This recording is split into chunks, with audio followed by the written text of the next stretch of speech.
Airtable templates can save a lot of time or create a lot of confusion if you use the wrong one. In this video, I'll show you how to use Airtable templates step by step in 2026 and how to customize them so they actually fit your workflow. All right. First, let's be clear.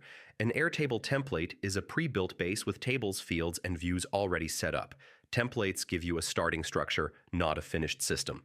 Now, open the template gallery. From the dashboard, click Create a Base, then choose Templates. This shows templates for projects, content, sales, freelancing, and more. Next, choose a template based on what you want to track, not how fancy it looks. If you want to manage tasks, choose a task template. For content, choose a content calendar template.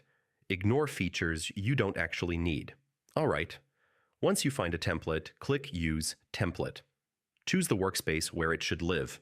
Airtable will create a new base using that template. Now, stop and review before adding data. Look at the tables, fields, and views. Ask one question: does this structure match how I actually work? Templates are meant to be edited. Next, customize it. Rename fields, remove anything you don't need, and adjust status options. If something feels unnecessary, delete it. Simpler systems work better.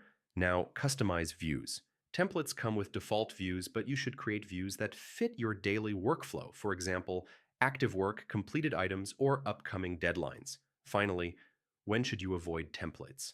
If your workflow is very simple, starting from scratch is often faster. Templates are helpful guides, not mandatory starting points.